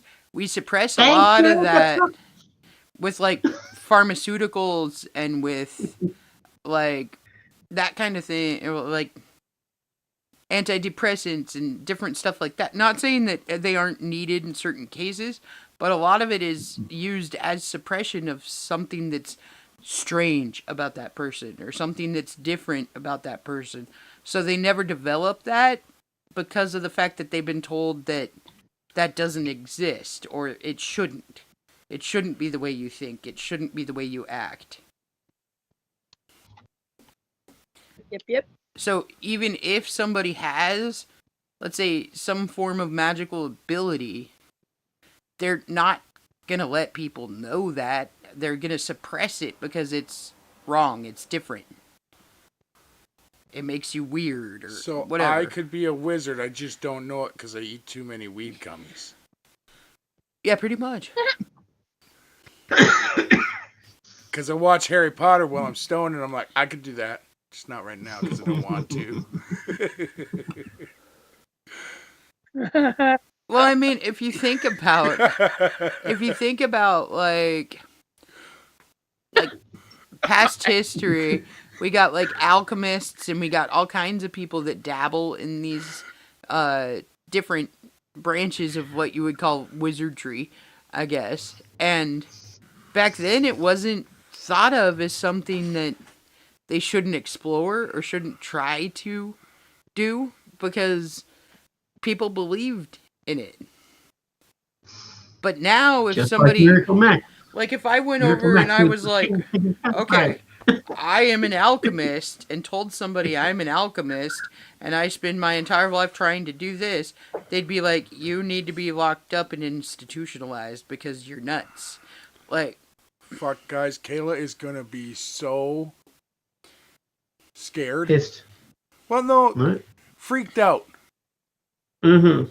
When I go off the gummies for a little while and then Yeah. she sees a spider and I'm just like, Avada Kedavra. I swear to God, I would not mind that if it was like a giant gross spider that was like coming at me. I'd be like, oh, look, he killed it. Sweet. Actually, on that one, I'd probably just do Imperious. Yeah. Get her. Right. Right. But I mean, there's got to be latent abilities like that out there. Oh yeah, I'm sure. It's just, I think that through generation after generation, they've just been so suppressed. Well, okay. That. What did he post now? Oh my god. I totally got him though. Like you gotta admit, Fran, like you know what? That photo's good. For those who can't see it, it's a house on fire. Totally ablaze. Like yeah, totally ablaze. But what would be better, Robert, is if out of the corner of the screen you saw spider legs sticking out. Oh wow. Little guy's just sitting there like, "Fuck you, did." I'm in. That'd be one big spider. No, like he's hanging onto the side of his phone. Oh God. You know, Fran went for a little ride with him. Fran. Okay, where I was gonna go with that though is to loop it back around a little bit. I'm wondering. Okay, a lot of our wizard films within the past have been people turning into things. Yeah. Yeah. Like McGonagall in Harry Potter turns into a cat. Yeah. Yeah. Turned from a cat to a person, yeah.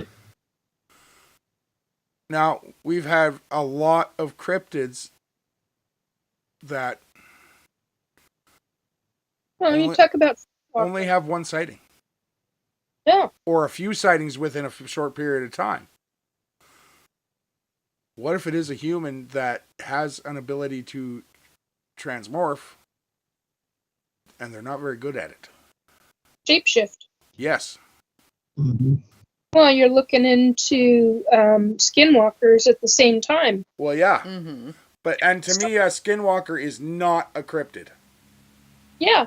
Because No, that's it's a not. human. Friend. So that, like, to me, that would totally blow a huge chunk, like a huge hole into the world of the cryptids, if Yes, such it was would. true. Mm-hmm. Friend, I actually think it'd be quite insane to see that. Well, look at the Appalachian Mountains. What's to say some of the things that are in those woods out how many miles? I mean, a lot of miles. Appalachian Mountains. Well, I I mean, think about there's this. Like, we live in Not the gonna North lie, Nikki. Cascades, and I have pretty damn good eyesight, but I can't see that far. no, but I mean, like, we live in the North Cascades, like right at the foot of the North Cascades, and there are so many places here that haven't ever been stepped on or explored. And then you think of somewhere as big as like the Appalachian Mountains, the Rocky Mountain ranges, the like all of that kind of stuff, and there's plenty of places that are still completely secluded. Yeah.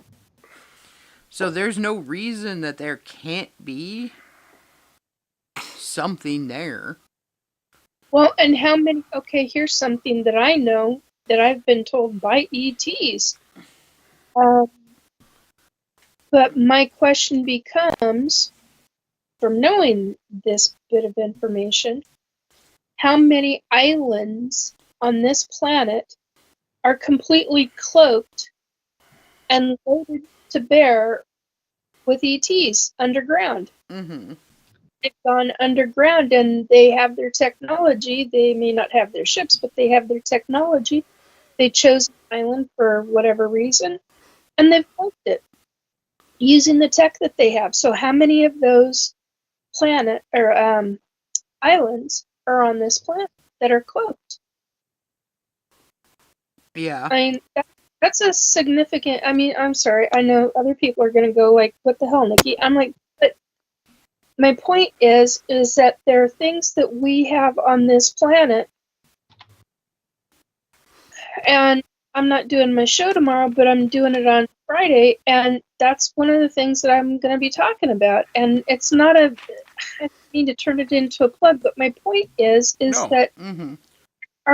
there are beings, there are ETs, there are things that maybe have been born and raised on inside this planet, and many of them I mean, from ETs to cryptids, what do we know that is really a cryptid versus what's an ET that has chosen to make a home here?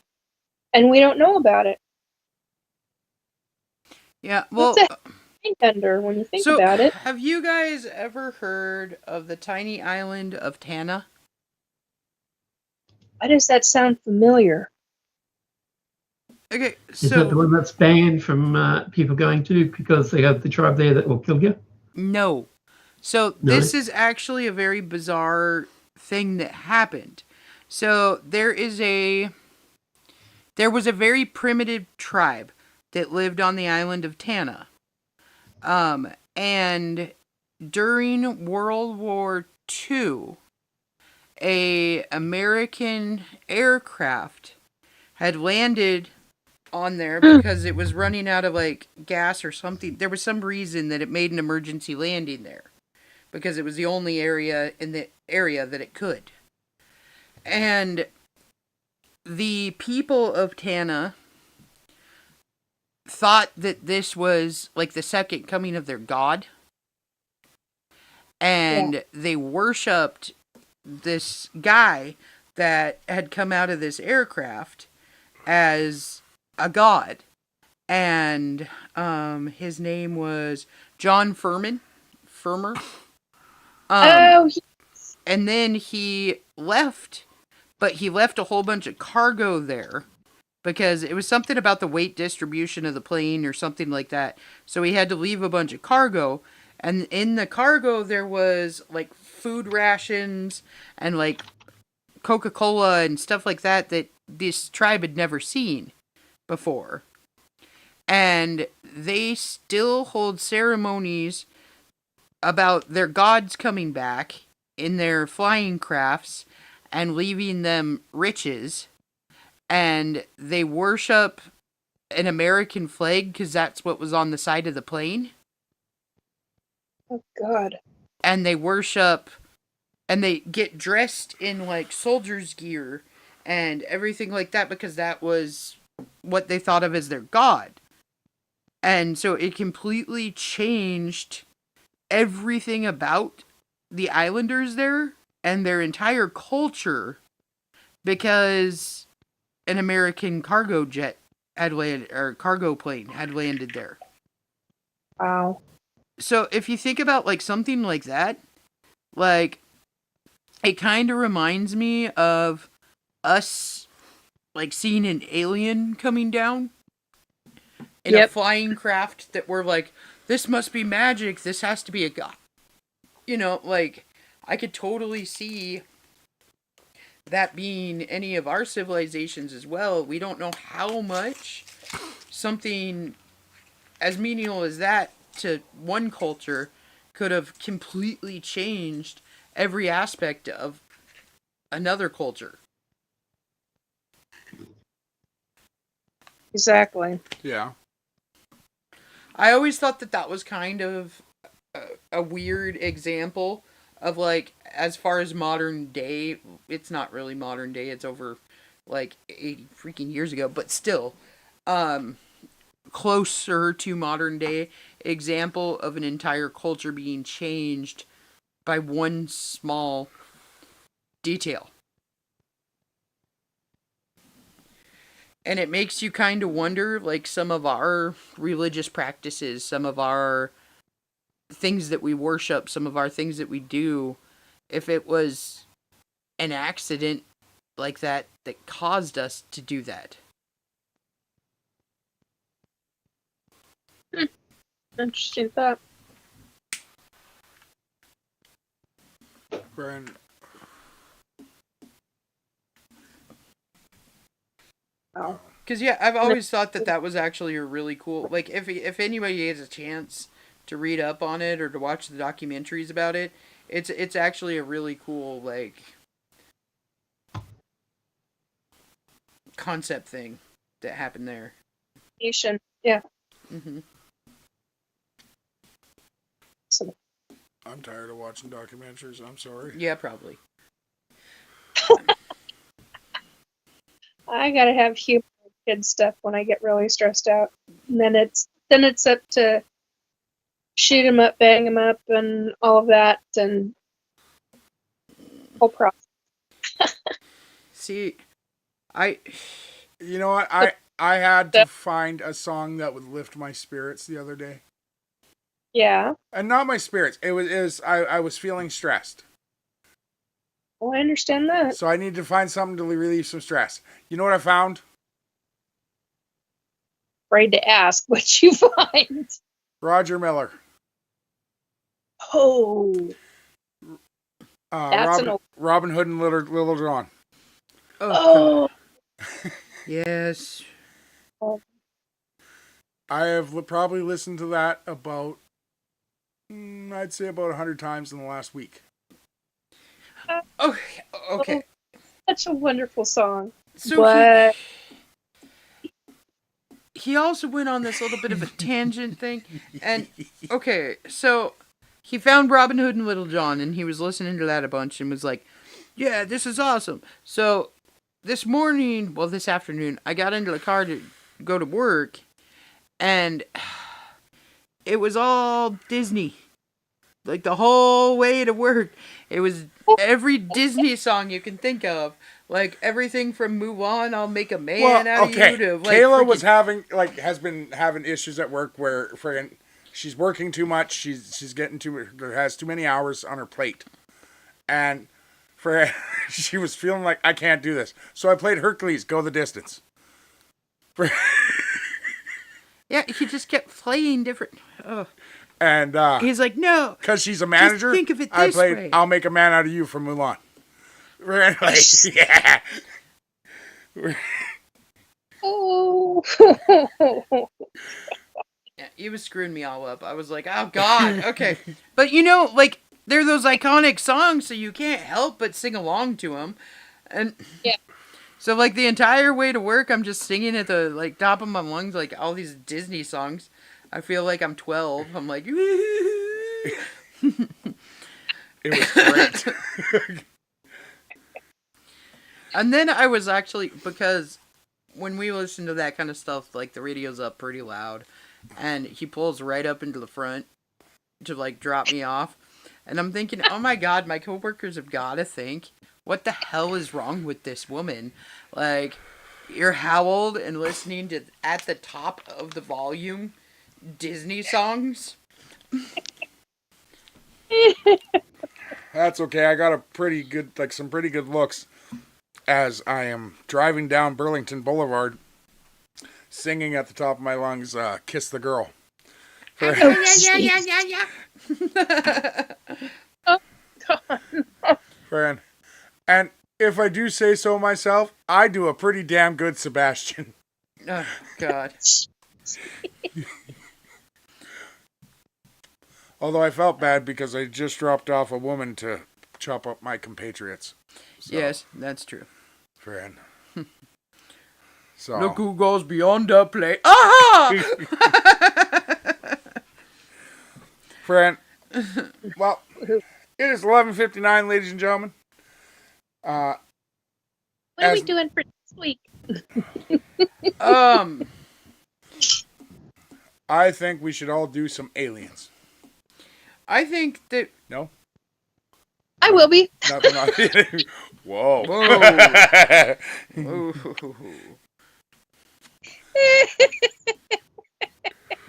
Robert, Okay. that was a perfect timing for that. We have an accord. Calm down there, extraterrestrial. Lights. Friend, yeah, no, I think we should go back to aliens. I'm not sure what part of it yet. Friend. We're taking it back. Friend, but Nikki, you're doing your show on Friday? Yeah, I'm gonna do it on Friday. I think I have it written at 7:30, but the link is already up. Perfect. So, ladies and gentlemen, that's Restore Belief with Nikki Jacobs on here on YouTube. So, Join her while she does aliens. whoa. Your subscription base just Watch got way now. bigger. Never. Also found on Cornhub. Things gonna get interesting. It's galactic. Okay. I'm gonna leave that one alone. Yep, Too many please things. do. There are too many Nope, directions nope. to go with that one. All right, ladies and gentlemen. With that, we are out of here. Thank you very much for joining us. Back to the bunker we go. Rest in peace, Ed Gale, Who's Ed Gale? the one that played Howard the Duck, and he was also let me see, Chucky. No fucking Oh, way. God. Yeah, Dude, I thought you said Ed Gein. And I was like, No, oh Ed my Gale. God, he played Chucky? That is so fitting. Okay. I'm pretty sure he's not resting in peace.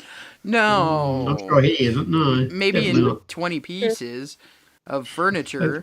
Mm. Fran, Actor's a good actor. I'm sorry he's gone. Mm. we've lost a lot of good ones in the last while. I know. We How have fair is it? Fran. No. Yeah. Sucks. Anyway, we'll catch you all later next on a week. happy and- note, we do have a lot of new up and coming actors that are doing great jobs on everything. So, Yep. Sure. Fran. yes there. So, Yeah. with that, ladies and gentlemen, we are out of here. Thank you for listening. Catch us every night, Wednesday night, 10 p.m. Pacific time. Remember to like and subscribe to the show and tell your friends. So, Bye, ho. Bye, ho. good night, To everybody. the bunker we go. Boop, boop, boop, boop, boop, boop, boop, boop. Doo-doo-doo-doo. Give me a second. Sorry. Yeah. Data transfer complete. System malfunction. Please evacuate immediately. Program terminated.